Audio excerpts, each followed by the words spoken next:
Alright, ladies and gentlemen, welcome back to the channel. The Toronto Raptors, they're freaking baby. I don't know if I can actually like do that online.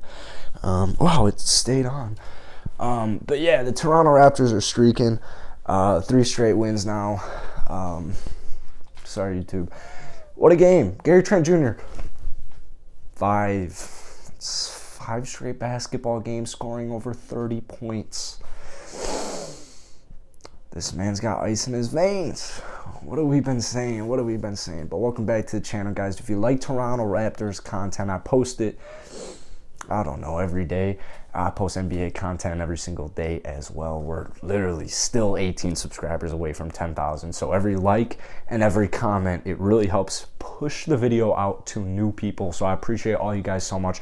Raptor Nation, I would not be in this position if it was not for you. So Toronto, man, what a hell of a basketball win. I also want to give a lot of love. So, I made a video today recapping yesterday's game, and I was talking about how lethal their starting 5 is, right? Their starting 5 is just genuinely really freaking good. I'm like wheezing, like I just smoked like 8 packs of cigarettes. Don't vape, kids. It's an inhaler. But anyways, don't know what I was talking about. Toronto, though, they've been winning a lot of basketball games. Oh, I was talking about how lethal this starting 5 is. And in my video earlier today, I was saying if Toronto literally just had like a somewhat consistent bench, every team in the Eastern Conference would be fearing to play that basketball team. I guarantee it. No one really wants to play the Toronto Raptors as it is because of that lethal starting 5. So I do want to give some love to Precious Achiuwa for just kind of getting it going off of the bench, like kind of just carrying the bench as far as scoring the basketball goes. Everyone on the Toronto Raptors can play defense. Everyone on the Raptors can guard multiple positions. A lot of them can play multiple positions. But as far as scoring off the bench goes, there's been none of it. But shout out, man, tonight, Gary Trent Jr., and really just legitimately all 5 of the starters. I was even like pinpointing Scottie Barnes before I made my video tonight. I was thinking like I want to spend a decent chunk on Scottie Barnes just because you see tonight's stat line, 5 of 13 from the field. That's not eye-popping, but 11 points, 9 rebounds, 2 assists. The impact is just there, man. Like the impact is there. And I feel like recently Scottie Barnes, statistically or just analytically speaking, has been, on a downward trend compared to when the Raptors were missing like 3 starters and they just like desperately needed Scottie Barnes to kind of not do everything, but right behind do everything. Just due to injuries, due to COVID protocols, when the NBA was in that really weird period, that's when that was going on, and Scottie Barnes was absolutely feasting. Well, he doesn't need to feast every single game. He can do a lot of different things. He can play unbelievable defense. He can guard different players. He can play different positions. Rebounding, passing, stealing, blocking, like just any stat you can think of, Scottie Barnes can do it. Maybe not shooting from downtown consistently, but I would say, like, if anything, I've been reasonably surprised with Scottie Barnes shooting the basketball this year. So I don't really have any issues with Scottie Barnes, but I do want to give love to Scottie as well. Obviously, Gary Trent Jr. really just went off tonight. 33 points, 11 of 20 from the field, 6 of 10 from downtown. The man's just unbelievable. Fred VanVleet, 21 points, 4 rebounds, 6 assists, 3 steals. The Raptors really got it going. Particularly in the second half, especially in the fourth quarter, what I'm loving about this Raptors team, and I've noticed it all year, is when they need to step up, they all step up. Like they literally, all of the starters, it's almost as if like they just click and they're like, all right, we got to get this going. And that's what happened in the second half. They carried that momentum heavily into the fourth quarter, never took their foot off of the gas, and I mean, if you were to look at the stat line after the first quarter, they're down like, 10 points? Yeah, they're down 10 points. They're down 12 points after the first half. No one was really expecting the Raptors to finish the game this strongly. And man, it's just this starting five is so goddamn talented. And as I expressed, and I've expressed this a lot, and I'm sorry if it's getting kind of redundant here, my mustache is so fucking itchy. I don't want the Raptors starters playing 42 minutes every night, man. I just don't want it happening. And I like wins like this. I like wins like last night. I like this little 3-game win streak. But, man, there's just something about playing these dudes for so long where it's like, this better be the last year this happens. This has to be. It is abundantly clear the bench needs help. Abundantly clear. And if I'm the Toronto Raptors, I'm making an adjustment immediately. I'm making an adjustment at the trade deadline. The issue is the Raptors, they have this kind of genius plan that they're just getting as big and as long, particularly as long and as interchangeable as possible.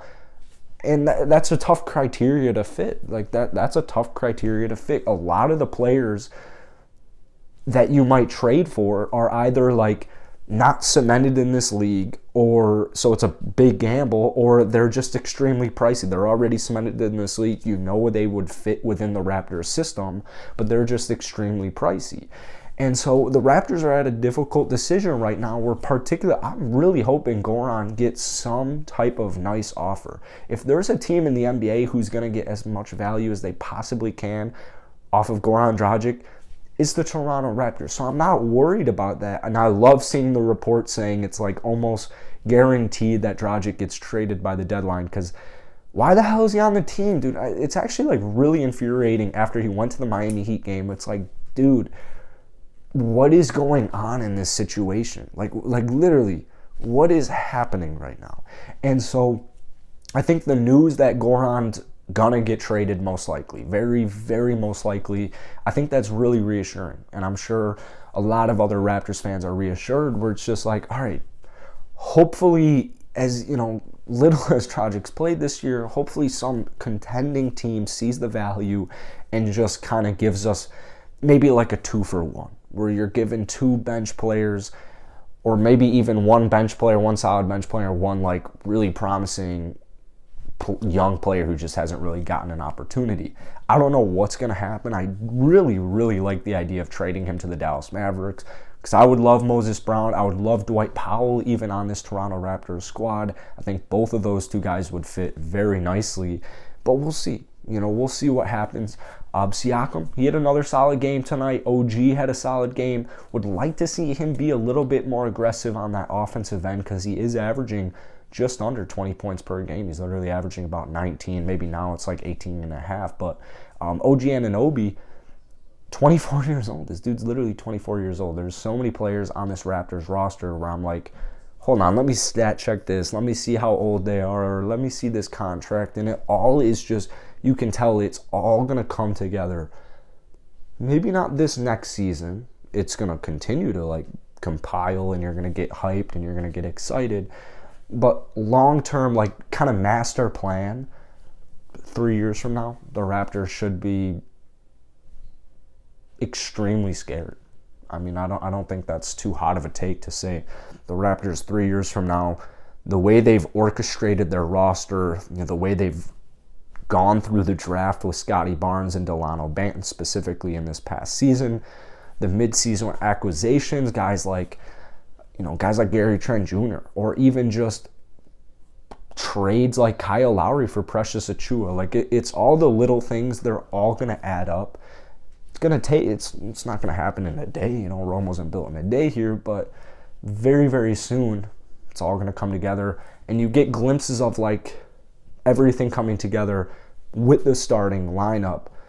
And it's starting to get consistent. Because as we all know, the Toronto Raptors really, for what feels like the last year and a half at least, have never really been fully healthy.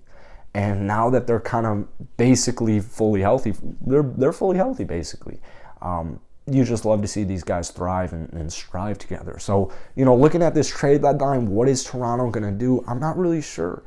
Toronto has gone through so much this season. They're 26 and 23. You're 3 games above 500, and they've gone through so much crap, man. There's no fans injuries, COVID, Pascal being out for the start of the season. There's just so much that has gone into it where I feel really comfortable. I feel really confident with the Raptors long term. This season, I don't think they'll make a deep playoff run just because of how thin that bench is. Now, if they were to make a, not a crazy move, but if they were to unload guys like Goran, maybe even Chris Boucher, Malachi Flynn, and you get like 4 solid bench players, maybe even 2 or 3 solid bench players, we might have a different conversation here. I don't think the NBA has really kind of caught on to that quite yet. So I'm loving it. I'm absolutely loving it. I'm like fucking McDonald's. I'm over here at McDonald's. And it's been awesome, man. So hope you guys enjoyed today's video. Thank you all for watching. If you enjoyed it, hit the like button, hit that sub button. And as always, drop a comment down below. That's why I make these videos, is to hear from opinions. And my subscribers' opinions. I love hearing from you guys. So drop some comments down below on this Raptors unit, and I'll see you guys later.